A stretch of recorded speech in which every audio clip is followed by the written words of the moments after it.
হাদিসের মধ্যে আসছে নবীজি সাল্লাল্লাহু আলাইহি ওয়াসাল্লাম বলেন, কিয়ামতের দিন সবচাইতে নিঃস্ব হবে ওই ব্যক্তি যার আমলের কোনো অভাব নাই, নামাজ রোজার অভাব নাই, হজ যাকাতের অভাব নাই, দান সাদকার অভাব নাই, এক কথায় কোনো প্রকার নেক আমলের অভাব নাই। দুনিয়াতে তার একটা সমস্যা ছিল, সে বান্দার হক নষ্ট করত। আল্লাহ তাআলা তাকে জান্নাতে যাওয়ার অনুমতি দেওয়ার পূর্বে তার ব্যাপারে আল্লাহ রাব্বুল আলামিনের দরবারে মানুষেরা অভিযোগ দায়ের করবে। লম্বা হাদিস, আমি শুধু সারমর্ম কথাগুলা বলতেছি।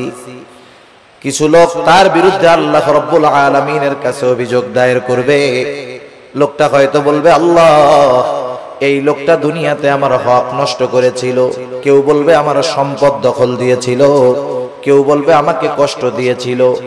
এক কথায় আমার হক নষ্ট করেছিল। আল্লাহ, দুনিয়ার ভিতরে আমি দুর্বল থাকার কারণে আমি ন্যায় বিচার পাই নাই। দুনিয়াতে আমি মাজলুম ছিলাম। আয় আল্লাহ, আজকের দিন আমি কি ন্যায় বিচার পাবো না? আল্লাহ রাব্বুল আলামিন তার অভিযোগ গ্রহণ করবে। এবার ওই পাহাড় পরিমাণ নেকের মালিককে বলা হবে, তোমার ব্যাপারে যে অভিযোগ দায়ের করা হলো সত্য নাকি? সে মিথ্যা কথা বলার কোনো উপায় নাই, স্বীকার যেতে সে বাধ্য। সে বলবে, হ্যাঁ, দুনিয়াতে আমি তার এই হক নষ্ট করেছি। আল্লাহ তাআলা বলবে, দাও, তার হকটা আদায় করে দাও। বলেন তো, দুনিয়াতে কেউ যদি কারো জমি জোর করে দখল দেয়, কিয়ামতের দিন জমি দেওয়ার কোনো অবস্থা আছে নাকি? এইবার লোকটা বলবে, আল্লাহ, এ তো দুনিয়া না, দুনিয়া না। দুনিয়া যদি হইতো আমি তার জমি, তার হক তাকে ফিরাইয়া দিতাম। এখন আমি কোথার থেকে দিব? এইবার অভিযোগকারী বলবে, আল্লাহ, ঠিক আছে, এটা তো দুনিয়া না। দুনিয়ায় আমার সম্পদ সে দখল দিয়েছিল, আজকে আমার সম্পদের প্রয়োজন নাই। সে আমার দুনিয়ার হকটা তার নেকির দ্বারা মিটায়া দে। এবার ওই পাহাড় পরিমাণ নেকের মালিক একটা মাত্র অপরাধ করতো, বান্দার হক নষ্ট করছে। সে কি করবে? নেকির থেকে নিয়ে এক একজনের হক আদায় করবে। যারা যারা মানুষের হক নষ্ট করে, এরা একজনের করে না, বহুজনের করে। ঠিক কিনা বলেন? বহুজনের করে। একের পর এক অভিযোগকারী আসবে আর সে হক আদায় করতে থাকবে। এক সময় পাহাড় পরিমাণ নেক শেষ হয়ে যাবে, কিন্তু অভিযোগকারীর সিরিয়াল এখনো বড় লম্বা। আল্লাহ তাআলা বলবে, তাদের হক আদায় করো। লোকটা বলবে, আল্লাহ, মানুষের হক আদায় করতে করতে আমার সব নেকি শেষ হয়ে গেছে। এইবার অভিযোগকারীরা বলবে, আল্লাহ, তার নেকি নাই, তাতে কি? আমাদের গুনাহগুলা নিয়ে আমাদের হক আদায় করে দিই। فأما الإنسان إذا ما ابتلاه ربه فأكرمه ونعمه। আল্লাহ রাব্বুল আলামিন বলেন, فأما الإنسان إذا ما ابتلاه ربه। মানুষকে যখন তার রব পরীক্ষা করার জন্য فأكرمه ونعمه, তাকে সম্মান দেয় আর সম্মান দেয়, সম্পদের মালিক বানায়া দেয়। একটু খেয়াল করেন, আল্লাহ তাআলা বলতেছেন, মানুষকে পরীক্ষা করার জন্য যখন তার রব তাকে সম্মান দেয়, সম্পদ দেয়, তাকে নেয়ামত প্রদান করে, সে নামাজ না পড়ুক, রোজা না রাখুক, সে মানুষের কাছে বলে বেড়ায়, ফায়াকুলু রব্বি আকরামান, আমার রব আমাকে সম্মানিত করেছে। আল্লাহ তাআলা বললেন, আমি মানুষকে সম্মান, সম্পদ, নেয়ামত পরীক্ষা করার জন্য দেই। আর মানুষ এটাকে পরীক্ষা না মনে করে সে বলে আমার রব আমাকে সম্মানিত করেছেন। প্রথমত একটা জিনিস আমাদের ক্ষেত্রে ক্লিয়ার হওয়ার প্রয়োজন, আল্লাহ তাআলা শুধু অভাব, কষ্ট, দুরবস্থা দিয়ে মানুষের পরীক্ষা নেন, বিষয়টা এমন নয়, বরং সম্পদ, সম্মান দিয়েও আল্লাহ তাআলা পরীক্ষা নেয়। যদি এমনটা হতো, সম্মান, সম্পদ মানুষের আল্লাহ তাআলার ভালোবাসার মাপকাঠি, যে যাকে আল্লাহ রাব্বুল আলামিন বেশি ভালোবাসেন তাকে মনে হয় আল্লাহ তাআলা বেশি সম্পদ দেন, বিষয়টা যদি এমন হতো, বলেন তো দুনিয়ার মধ্যে আল্লাহ তাআলার সর্বাধিক প্রিয় বান্দাদের তালিকায় কারুনের নামটা হয়ে যাইত। কারুন তো পৃথিবীর অন্যতম বড় এক ধনী ছিল। বলেন তো আপনারা সহজেই জবাব দিতে পারবেন কারুনকে আল্লাহ তাআলা ভালোবাসে নাকি? একটু জোরে বলেন না, বাসে? কারুনকে আল্লাহ তাআলা ভালোবাসে না, বরং কারুন নামটা মানুষের কাছে এত ঘৃণিত, এত অপছন্দের। দুনিয়ার কোন মানুষের যদি সন্তান হয়, সে যত গরিব হোক, তাকে যদি বলা হয় তোমাকে মাসে 1000 করে বেতন দেওয়া হবে, টাকা দেওয়া হবে, ছেলের নামটা তুমি কারুন রাখো, আপনারা কেউ রাখবেন? আপনি বলবেন আরে দিন মজুর দিয়া খাই, তাতে কারুন আমার পোলার নাম, মইরা গেলেও রাখবো না। এই কারুনকে কত সম্পদ আল্লাহ তাআলা দিয়েছেন, এই সম্পদ ছিল তার জন্য পরীক্ষা। সম্পদের মালিক কারুন যখন হযরত মূসা আলাইহিস সালাম কারুনকে বলল, কারুন তুমি তোমার সম্পদের যাকাত দাও। কারুন যাকাত দিতে অস্বীকৃতি জ্ঞাপন করলো। শুধু তাই না, সে মূসা আলাইহিস সালামকে অপমান অপদস্থ করার জন্য, অপবাদ দেওয়ার জন্য একজন খারাপ মহিলাকে সে ভাড়া করলো। শিখায় দিল তুমি মানুষের সামনে বলবা মূসা আলাইহিস সালাম আমার সাথে জিনা করেছে, অপকর্মে লিপ্ত হয়েছে। এইবার যখন কারুন এই ষড়যন্ত্র চক্রান্ত করলো, আল্লাহ তাআলা বরদাস্ত করলেন না। এই কারুন যখন সম্পদের মালিক হয়, তখন কারুনের বন্ধুরা আল্লাহ তাআলার কাছে বলতো, আল্লাহ আপনি মনে হয় কারুনকেই শুধু ভালোবাসেন, আমাদেরকে ভালোবাসেন না।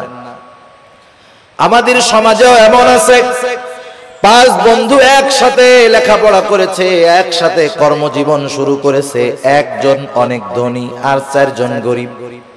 তারা আফসোস করে আর বলে দেখ আল্লাহ তাআলা ওকে ভালোবাসে, সব নেয়ামত আল্লাহ তাআলা ওকেই দিয়ে দিতেছে। কারুনের বন্ধুরাও বলতো, আল্লাহ আপনি মনে হয় কারুনকে বেশি ভালোবাসেন, এই জন্য এত সম্পদের মালিক বানায় দিচ্ছেন। কারুন যখন মূসা আলাইহিস সালামের অবাধ্য হলো, মূসা আলাইহিস সালামকে যখন অপবাদ দেওয়ার প্রচেষ্টা করলো, আল্লাহ তাআলা কারুনের উপরে গজব দিয়ে দিলেন। কারুন তার সম্পদ সহ জমিনে ডাবতে শুরু করলো। তাফসীরের মধ্যে আসছে এখনো কারুন তার সম্পদ সহ জমিনের মধ্যে ডাবতেছে, কিয়ামত পর্যন্ত ডাবতে থাকবে। যখন কারুনের বন্ধুরা কারুনের এই দুরবস্থা দেখলো, এইবার ওই গরিব বন্ধুরা বলে, আল্লাহ আপনি কারুনকে সম্পদ দিয়েছেন ঠিক, কিন্তু বাস্তবে আপনি আমাদেরকে বেশি ভালোবাসেন। সম্পদ দেখে আমরা মনে করি আল্লাহ তাআলা মনে হয় তারে ভালোবাসে, এই জন্য দিচ্ছে, বিষয়টা এমন নয়। কারুন সম্পদ পেয়েছে ঠিক, আল্লাহ তাআলার ভালোবাসা পায় নাই। আবার দুনিয়াতে অনেক মানুষ আছে সামাজিক অবস্থানের দিক দিয়ে তার সম্মান অনেক কম, সমাজের মানুষেরা তাকে গণ্যমান্য কোনো ব্যক্তি মনে করে না, সামাজিক দিক দিয়ে তাকে অবহেলা করা হয়, এমন লোক সমাজে আছে না নাই? এই মানুষগুলা অনেক সময় আফসোস করে আর বলে, আহারে সমাজের কোনো বিচার আচার সালিশে আমাকে ডাকে না, আমাকে এই সমাজের লোকই মনে করে না। হয়তো দুনিয়ায় সে দেখতেছে তার সম্মান কম, কিন্তু দুনিয়াতে আল্লাহ রাব্বুল আলামিন অনেক মানুষকে সম্মান দিয়েছেন তাদের পরীক্ষা নেওয়ার জন্য। কত সম্মানিত মানুষ ছিল ফেরাউন, কত সম্মানিত মানুষ ছিল নমরুদ, কত বড় বড় বাদশাহীর মালিক তারা হয়ে গেছে। কিন্তু বলেন তো বাদশাহী পেয়েছে ঠিক, এই সম্মান পদবীর দ্বারা আল্লাহ তাআলার ভালোবাসা কি তারা পেয়েছে নাকি? পায় নাই। যে কথা বোঝাইতে চাইলাম যে সম্মান সম্পদ কারো থাকলেই এটা মনে করার সুযোগ নাই যে তাকে আল্লাহ তাআলা ভালোবাসে। সম্মান সম্পদ দিয়ে আল্লাহ তাআলা মাঝে মধ্যে পরীক্ষা নেন, কিন্তু বোকা মানুষগুলা কি মনে করে? বোকা মানুষগুলা মনে করে আমারে আল্লাহ সম্পদ দিছে, ভালো না বাসলে দেয়। আমারে আল্লাহ চেয়ারম্যান বানাইছে, এমপি বানাইছে, সমাজের বড় ভিআইপি সিআইপি বানাইছে, আল্লাহ ভালো না বাসলে কি এগুলা দেয়? তারা এটা মনে করে, অথচ আল্লাহ কি বলেন যে তাদের রব তাদেরকে এগুলা দিয়েছে পরীক্ষা করার জন্য, আর তারা বলে আমাদের রব আমাদেরকে সম্মানিত করেছে। এরপরে আল্লাহ রাব্বুল আলামিন বলেন ওয়া আম্মা ইযা মাবতালাহু ফাকাদারা আলাইহি রিজকাহু ফায়াকুলু রাব্বি আহানান। আবার মানুষকে যখন তার রব পরীক্ষা করার জন্য রিজিকের মধ্যে সংকীর্ণতা দিয়ে দেয়, অভাব দেয়, সম্মানটা কমে যায়, কষ্ট ক্লেশে সে পতিত হয়, এইবার ও এইটাকে পরীক্ষা মনে করে না, বরং তার এই অভাব কষ্ট ক্লেশের জন্য সে আল্লাহ তাআলাকে দায়ী করে। বলে ফায়াকুলু রাব্বি আহানান, আমার রব আমাকে অপদস্থ করেছে, অপমানিত করেছে। মুফাসসিরিনে কেরাম বলেন সে তার ভাষায় বলতে চায় যে আমি সম্মানের উপযুক্ত ছিলাম, কিন্তু আল্লাহ আমাকে সম্মান দেয় নাই। নাউজুবিল্লাহ বলেন। অনেক সময় অনেক জায়গায় দেখবেন, বোঝানোর জন্য বলতেছি, নির্বাচন হয় না, নির্বাচন কেউ জিতে কেউ হারে, অনেক ক্ষেত্রে কন্টেস্ট হয়, একজন হেরে গেল, সে তখন বলে হারে আমি জেতারই যোগ্য ছিলাম, কিন্তু আল্লাহ আমারে জিততে দেয় নাই। সে না জয়ী হওয়াটাকে দোষ দেয় কার? আল্লাহ তাআলা। মুফাসসিরিনে কেরাম বলেন মানুষেরা কেমন জানি বলতে চায় আমি সম্মানের উপযুক্ত ছিলাম, কিন্তু আমার রব আমারে সম্মান দেয় নাই। আমি সম্পদের উপযুক্ত ছিলাম, কিন্তু আমার রব আমাকে সম্পদ দেয় নাই। সে তার রিজিকের সংকীর্ণতাটাকে পরীক্ষা মনে করে না, বরং সে তার রিজিকের সংকীর্ণতাটাকে আল্লাহ রব্বুল আলামিনের উপরে দোষ চাপায়া দেয়। তাহলে দ্বিতীয় বিষয় ক্লিয়ার কি? দ্বিতীয় বিষয় হলো যে আল্লাহ তাআলা এক নাম্বার সম্পদ সম্মান এটাও পরীক্ষার জন্য দেন। দুই নাম্বার রিজিকের সংকীর্ণতা, দুনিয়ার কষ্ট ক্লেশ অপমান, এটাও আল্লাহ তাআলা পরীক্ষার জন্য দেন। কি দেখতে চান পরীক্ষার মাধ্যমে? আল্লাহ তাআলা দুই অবস্থাতেই দেখতে চান যে বান্দা সুখ স্বাচ্ছন্দ্যের জীবন পেয়ে আমি আল্লাহকে ভুলে যাই কিনা। আল্লাহ তাআলা দেখতে চান বান্দা কষ্ট ক্লেশে পতিত হয়ে আমি আল্লাহ তাআলাকে দোষারোপ করে কিনা। যারা আল্লাহ তাআলাকে দোষারোপ করে না, অভাব কষ্ট ক্লেশে পতিত হওয়ার পরেও আল্লাহ রাব্বুল আলামিনের উপরে সন্তুষ্ট থাকে, এরাই হলো পরীক্ষায় পাস। আর যারা সম্পদ সম্মানের মালিক হয়ে যখন নাফরমানি করে, অহংকার করে, এরা হলো পরীক্ষায় ফেল। এখন দ্বিতীয় শ্রেণীর মানুষ যখন অভাবে পড়ে আল্লাহ তাআলার ব্যাপারে বলে ফায়াকুলু রাব্বি আহানান, আমাদের রব আমাকে অপমানিত করেছে, আমার রব আমাকে অপদস্থ করেছে। তারা যখন আল্লাহ তাআলার ব্যাপারে এই কথা বলে, আল্লাহ রব্বুল আলামিন তাদের কথার বিপরীতে বলেন কাল্লা, তোমরা যেই দাবি করো সেটা কখনো সঠিক নয়। জবাব দিচ্ছে কে? আল্লাহ তাআলা। কোন কথার? যে তারা বলে যে আমার রব আমাকে কি করছে? অপমান করছে। আল্লাহ তাআলা বলেন কাল্লা, কখনো নয়। না বোধক শব্দ আছে অনেকগুলা, যেমন একটা শব্দ হলো লা, সাধারণ শব্দ না। কাল্লা কখনো নয়, এটা আরো দৃঢ়তার সাথে না বোধক অর্থ বোঝায়। আমি শব্দটার ব্যাখ্যার দিকে যাব না, যাই হোক দৃঢ়তার সাথে আল্লাহ তাআলা বলতেছেন কখনো নয়, আমি কখনো এমনটা করি নাই, বরং তোমরা যে রিজিকের সংকীর্ণতার মুখোমুখি হও এটা তোমাদের নিজেদের কারণে। কাদের কারণে? নিজেদের কারণে। সেই কারণগুলো কি? এই সূরায় আল্লাহ তাআলা রিজিক এই সংকীর্ণতার চারটি কারণ বর্ণনা করেছেন। কয়টি কারণ? আপনারা একটু কষ্ট করে একটু সামনে আসেন, যে কয়জন আছেন একটু সামনে আসেন, জিকিরের সাথে সাথে একটু কষ্ট করে সামনে আসেন। বাম দিক তাকায় আর কথা বলতে ভালো লাগতেছে না, একটু সামনে আসেন জিকিরের সাথে সাথে লা ইলাহা। যারা মুরব্বিরা আছেন একটু সামনে আসেন, বাচ্চারা সামনে থাকলে ওরা কথা বুঝে, ওরা তো হুজুরদের ডরে বয়ে রয়েছে ওই জায়গায়, যে ওইটা গেলে হুজুরে আবার পরে কিছু বলে কিনা, বুঝেন নাই? আপনারা একটু সামনে আসেন, এই সামনে আমার সামনাসামনি আসেন, একেবারে আমার সামনাসামনি আসেন জিকিরের সাথে সাথে লা ইলাহা ইল্লাল্লাহ, লা ইলাহা লা ইলাহা ইল্লাল্লাহ, লা ইলাহা, লা ইলাহা ইল্লাল্লাহু মুহাম্মাদুর রাসূলুল্লাহ সাল্লাল্লাহু আলাইহি ওয়াসাল্লাম। যারা বলে যে আমাদের রিজিকের সংকীর্ণতা দিয়েছে আল্লাহ, যারা এই কথা বলে তাদের কথার জবাব দিচ্ছেন কে? আল্লাহ তাআলা বলতেছে তোমরা যে দাবি করতেছো এটা কখনো সঠিক নয়, বরং রিজিক সংকীর্ণতার জন্য তোমরা নিজেরাই দায়ী। আল্লাহ রাব্বুল আলামিন বলেন তোমাদের রিজিক সংকীর্ণতার কারণ কি? কাল্লা বাল্লা তুকরিমুনাল ইয়াতীম, শুনে নাও, বরং তোমাদের রিজিক সংকীর্ণতার এক নাম্বার কারণ তোমরা ইয়াতীমকে সম্মান করো না। একটু খেয়াল দিয়ে শুনবেন, রিজিক সংকীর্ণতার এক নাম্বার কারণ তোমরা ইয়াতীমকে সম্মান করো না। ইয়াতীমকে সম্মান করব, ইয়াতীম তো আমার ছোট, যদি ছোট হয় এখানে আবার সম্মানের বিষয়টা কেমনে? মুফাসসিরিনে কেরাম বলেন ইয়াতীমের যথাযথ হক আদায় করা হলো ইয়াতীমকে সম্মান করা।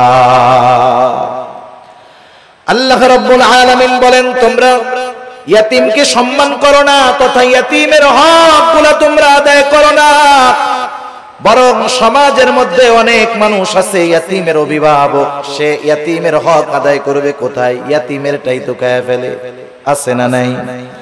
ইয়াতীমের সম্পদ এটা বড় জঘন্য সম্পদ।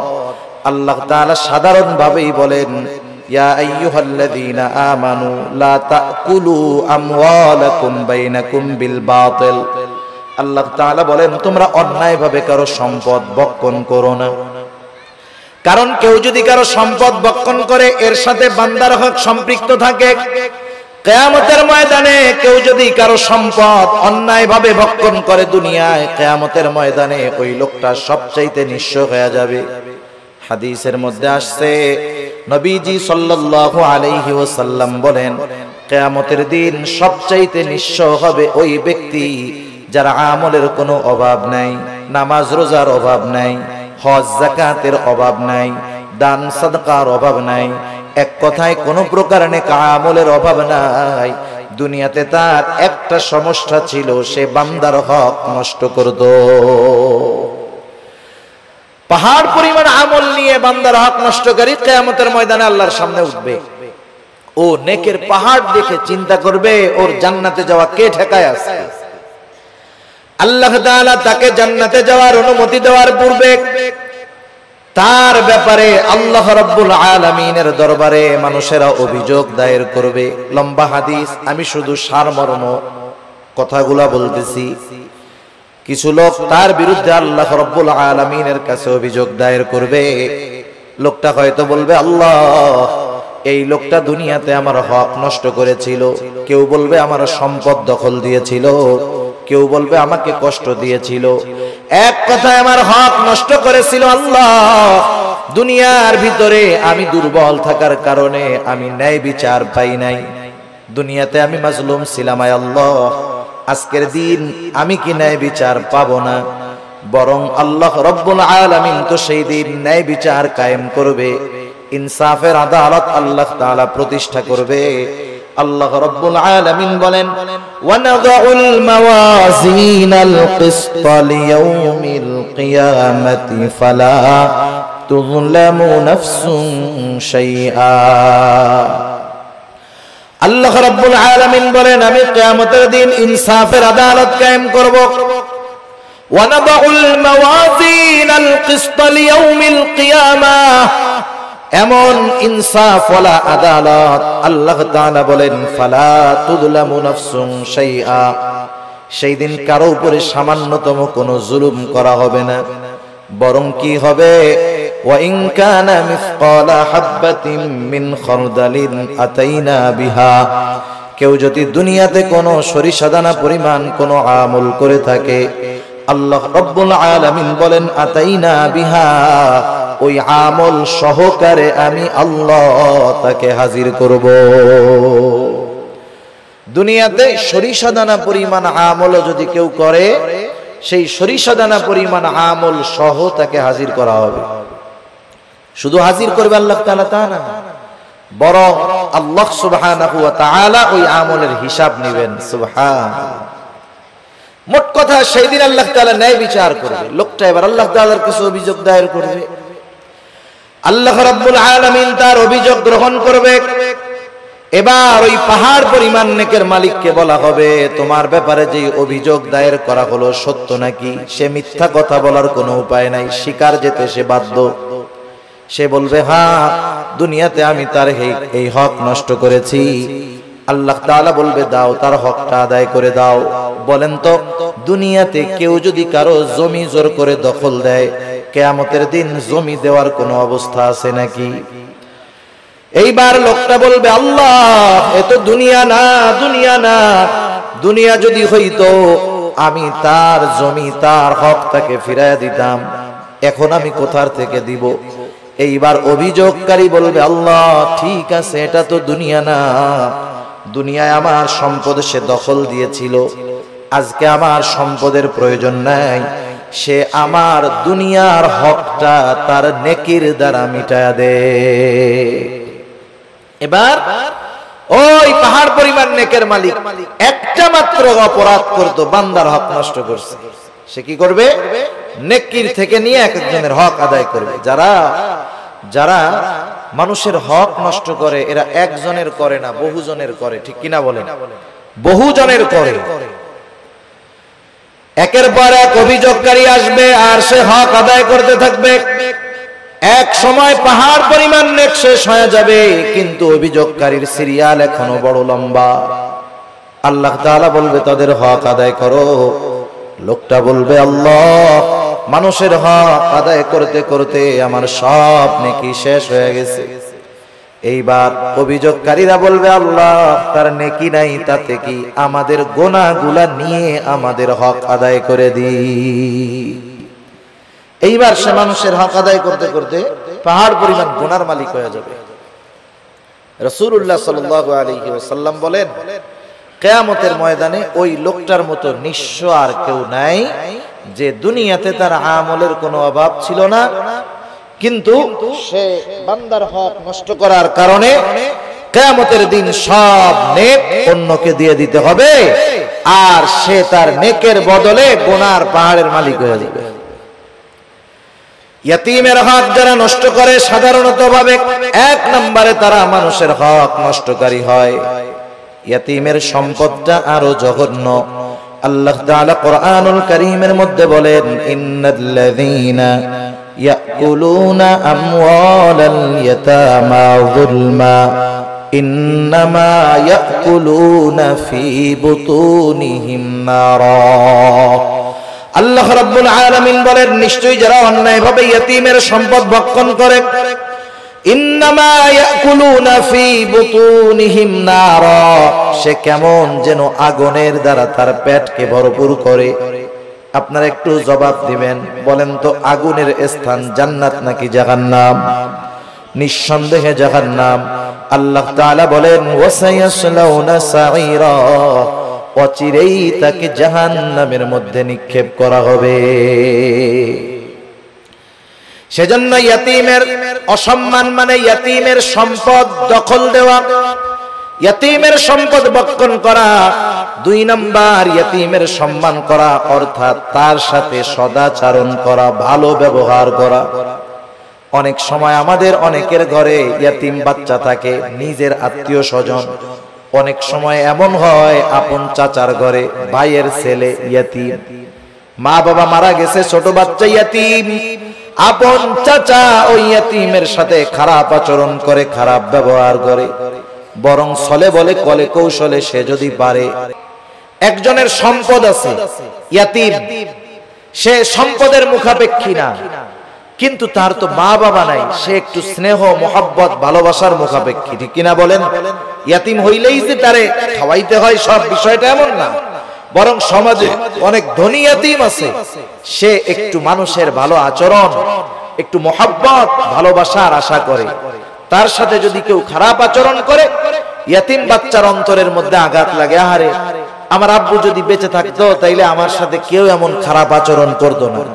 আমার আম্মু যদি বেঁচে থাকতো তাহলে আমার আম্মু ওই আমার আরেক ভাইয়ের আম্মুর মতো আমাকেও মহব্বত করতো। এই ব্যথাগুলা অনেক ইয়তীমের অন্তরে থাকে, যদিও সে সম্পদওয়ালা। সেজন্য ইয়তীম ধনী হোক আর গরিব হোক, আমাদের উচিত ইয়তীমদের সাথে সদাচরণ করা, স্নেহময় ব্যবহার করা।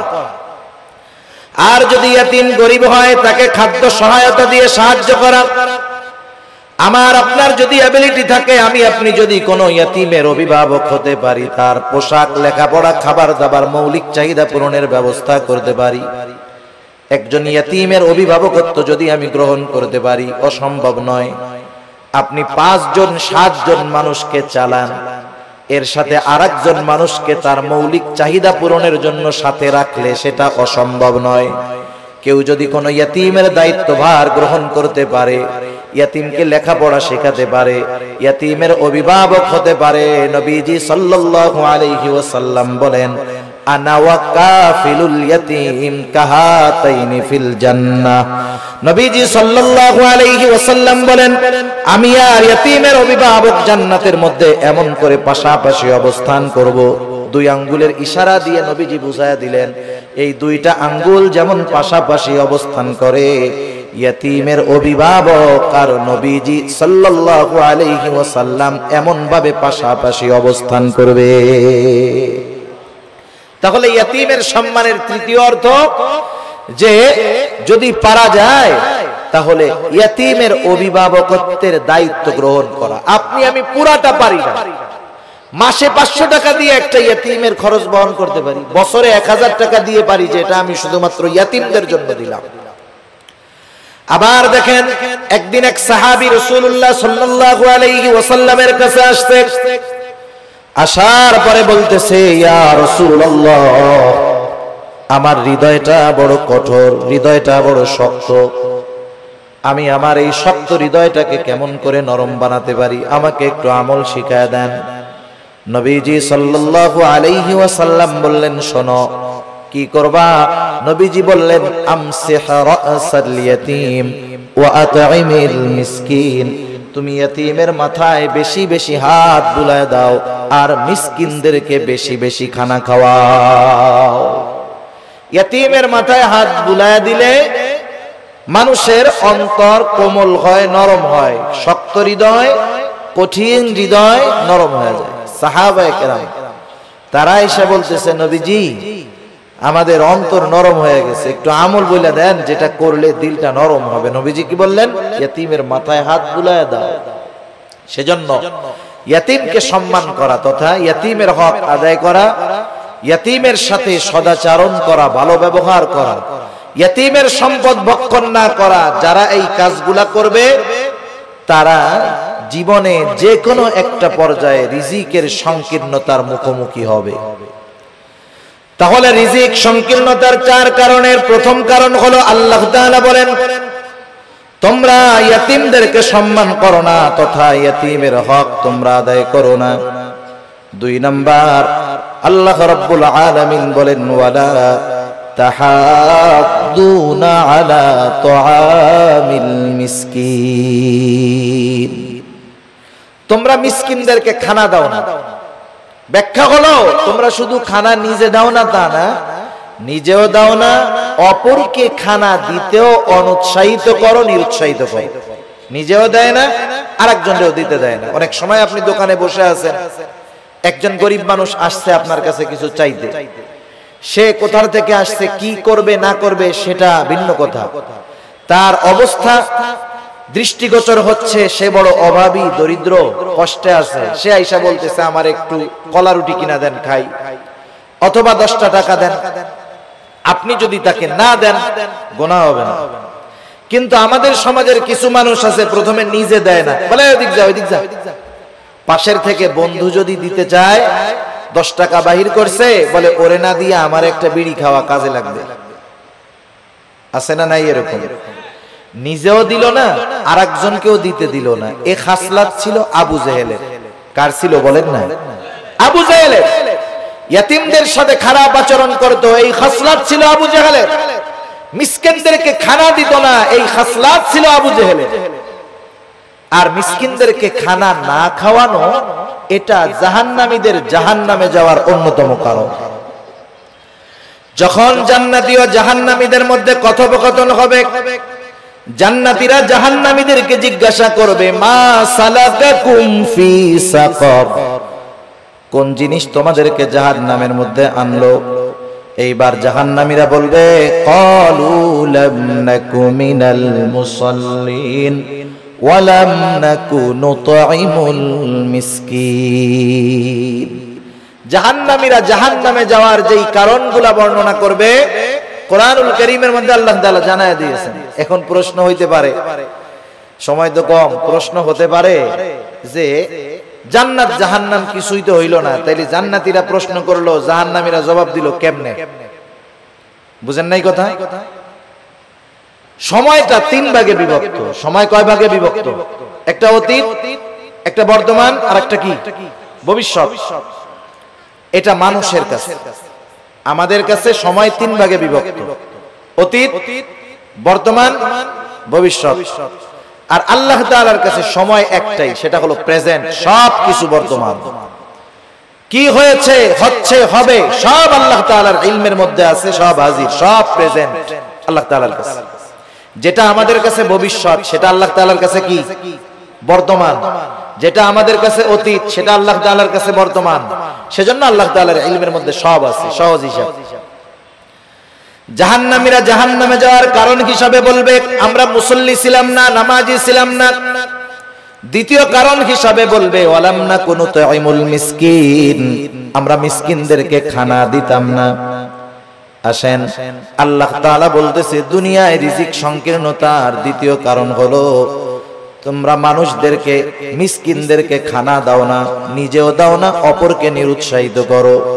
এখন একজন দিল না, আমার উচিত, আমার পকেটে টাকা নাই, আমার কাছে নাই, আমি যদি আরেকজনকে বলি, বন্ধু 10টা টাকা ওকে দিয়ে দাও, একটা রুটি কিনে দাও, একটা কলা কিনে দাও, আমি শুধু এতটুকু সুপারিশ করলাম, সে যে কয় টাকা দান করবে, আমি শুধু সুপারিশ করার কারণে তার দানের সমপরিমাণ নেকির মালিক হয়ে যাব।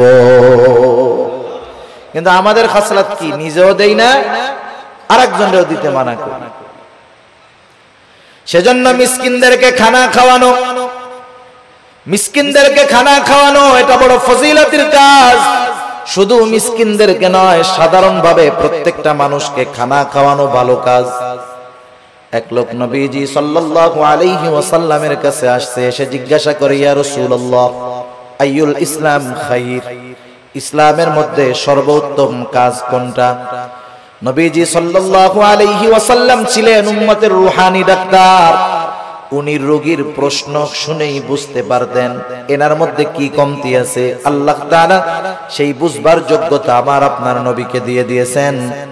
একই প্রশ্নের উত্তর বিভিন্ন জনের ক্ষেত্রে নবীজি বিভিন্নটা দিয়েছেন। এটা অবস্থার আলোকে নবীজি সাল্লাল্লাহু আলাইহি ওয়াসাল্লাম এবার বললেন, তুতঈমুত তাআম ওয়া তাকরাউস সালাম আলা মান আরাফতা ওয়া মান লাম তা'রিফ, তুমি বেশি বেশি মানুষকে খানা খাওয়াও আর পরিচিত অপরিচিত সবাইকে বেশি বেশি সালাম দাও।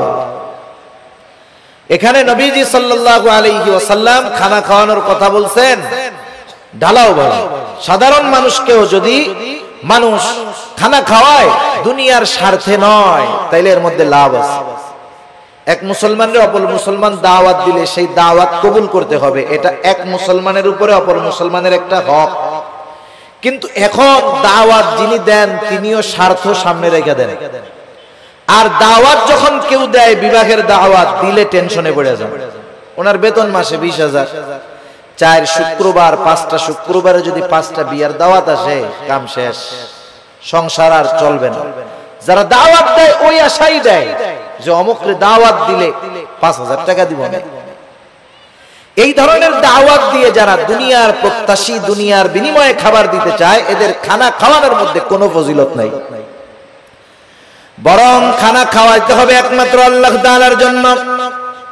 আল্লাহ রাব্বুল আলামিন বলেন, এক শ্রেণীর বান্দা, তাদের অবস্থা কি? তারা মানুষদেরকে খানা খাওয়ায় কি জন্য? তারা বলে, ইন্নামা নুতঈমুকুম লিওয়াজহিল্লাহ লা নুরিদু মিনকুম জাযাআও ওয়ালা শুকুরা।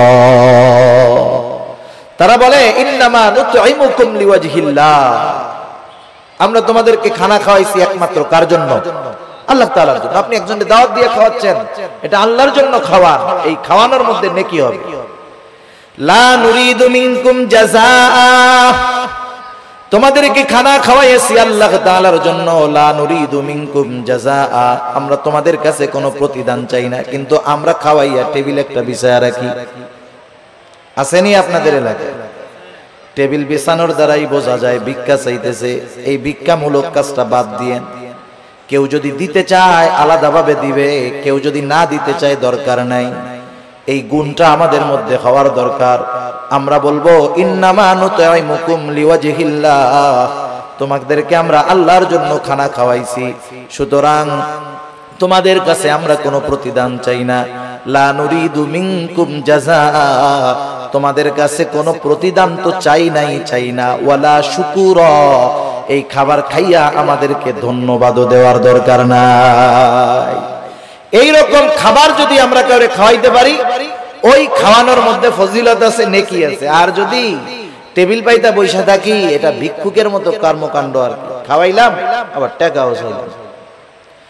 যাই হোক, রাসূলুল্লাহ সাল্লাল্লাহু আলাইহি ওয়াসাল্লাম খানা খাওয়ানোর ফজিলতের কথা বলছেন। আর যদি সে একজন দুস্থ হয়, অসহায় হয়, মিসকিন হয়, তাকে যদি খানা খাওয়ানো হয় কতটা খুশি হবে। এই জন্য মিসকিন অসহায় যারা আছে এদেরকে আমরা খানা খাওয়াবো।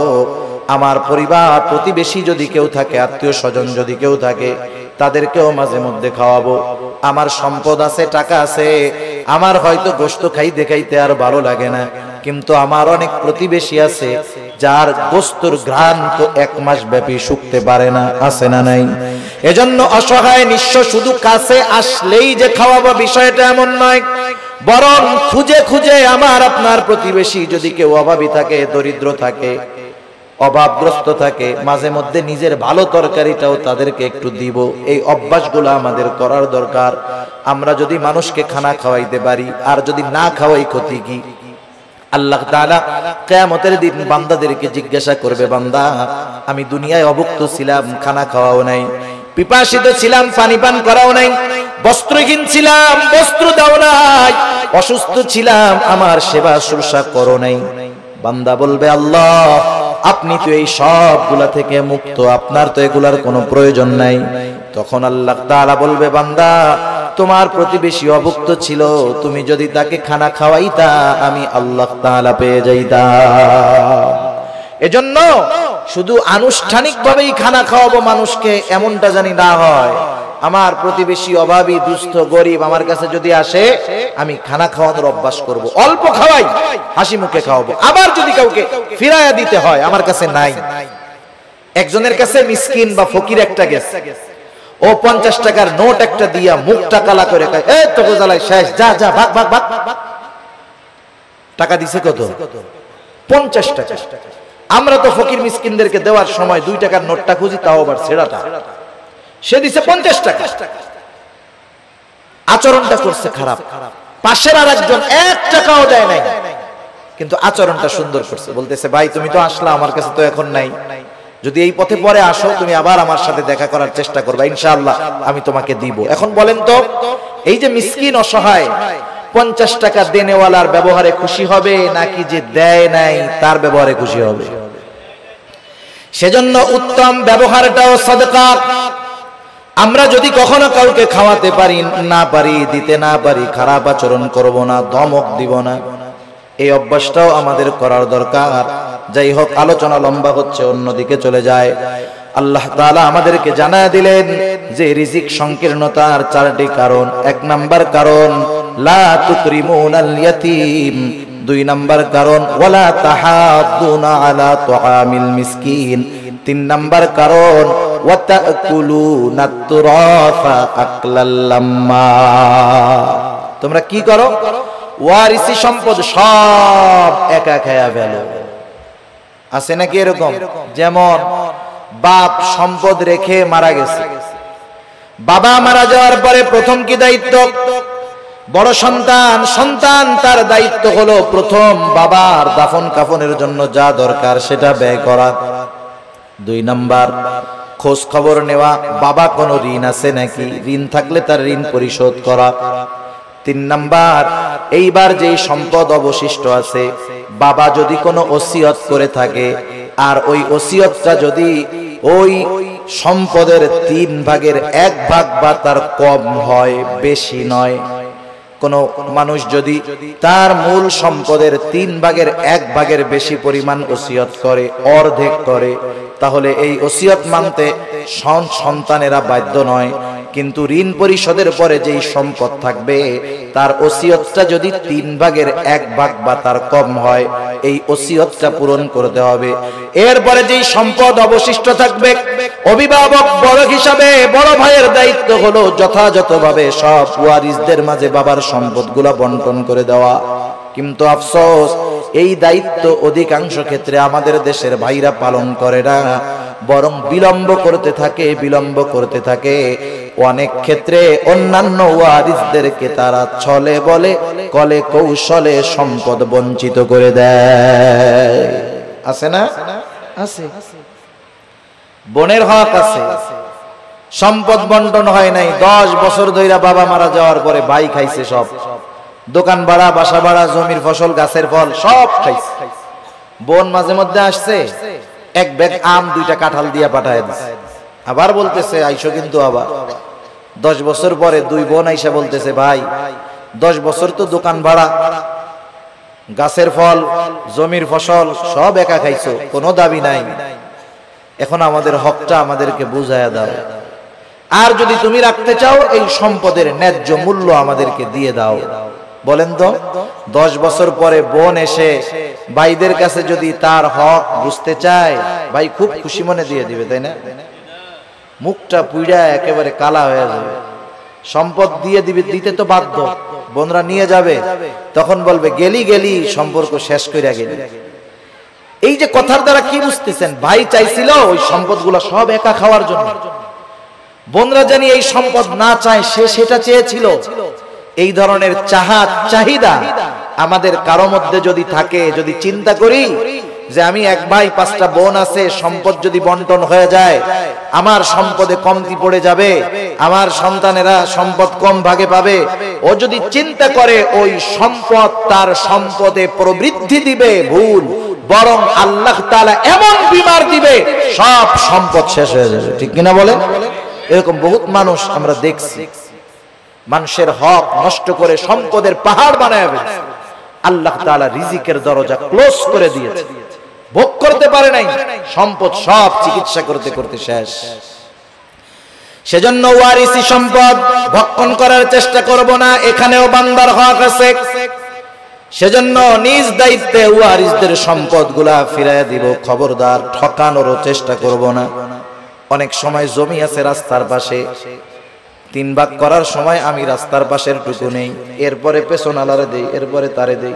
বলেন তো, যেই জমির সাথে রাস্তা নাই, ওই জমির সাথে রাস্তা না থাকার কারণে যেই জমির সাথে রাস্তা আছে, ওই জমির পাশেও যদি জমিটা হয়, শুধু রাস্তা না থাকার কারণে ওই জমিটার দাম অর্ধেক হয়ে যায়।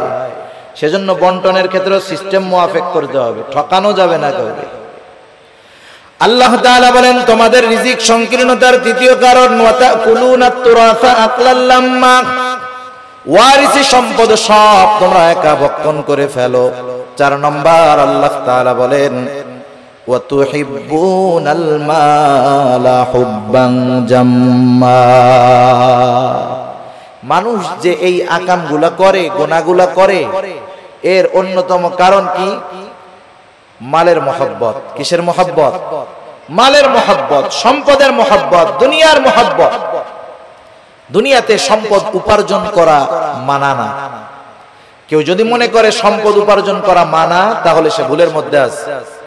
কিন্তু সব সম্পদ উপার্জন করতে গিয়ে আল্লাহ তাআলাকে যদি ভুলে যায়, এটাই হলো তার জন্য ক্ষতির কারণ। এজন্য আল্লাহ তাআলা বলেন, ইয়া আইয়ুহাল্লাযীনা আমানু লা তুলহিকুম আমওয়ালুকুম ওয়ালা আওলাদুকুম আন যিকরিল্লাহ। আল্লাহ তাআলা বলেন, হে ঈমানদারেরা, তোমাদের সন্তান সম্পদ তোমাদেরকে জানি আল্লাহ তাআলার জিকির থেকে গাফেল না বানায়া দেয়। মনে রাখতে হবে, যেই সম্পদের কারণে আমি আল্লাহকে ভুলে যাই, যেই সম্পদ উপার্জন করার জন্য আমি নামাজ ছেড়ে দিয়েছি, রোজা ছেড়ে দিয়েছি, হারাম হালাল যাচাই বাছাই ছেড়ে দিয়েছি, মনে রাখতে হবে এই সম্পদ আমার জন্য কল্যাণ বয়ে আনবে না।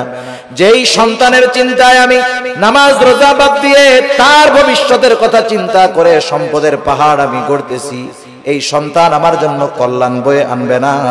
এজন্য আল্লাহ তাআলা বলেন, বান্দা তুমি যদি সম্পদ সন্তানের কারণে আমি আল্লাহর জিকির থেকে গাফেল হয়ে যাও, এটা তোমার জন্য ক্ষতির কারণ। আল্লাহ তাআলা বলেন, ওয়া মান ইয়াফআল যালিকা ফাউলাইকা হুমুল খাসিরুন। ওই রকমটা যে করবে, তথা যে ব্যক্তি সম্পদ সন্তানের কারণে আল্লাহ তাআলাকে ভুলে যাবে, আল্লাহর বিধিনিষেধ ভুলে যাবে, দুনিয়ার মহব্বতে আল্লাহর বিধিনিষেধ ভুলে যাবে, আল্লাহ তাআলা বলেন ফাউলাইকা হুমুল খাসিরুন, তারা ক্ষতিগ্রস্ত। বলেন আল্লাহ তাআলা যাকে ক্ষতিগ্রস্ত বলেছে তাকে দুনিয়ার হুজুররা দোয়া কইরা জান্নাতে নিতে পারবে?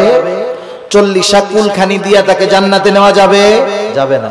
এজন্য দুনিয়ার মোহাব্বত অন্তরে ঢুকাবো না। আমি দুনিয়া উপার্জন করব বৈধ পন্থায়, কিন্তু নামাজের সময় নামাজ, সঠিক সময়ে যাকাত, হজ ফরজ হলে হজ।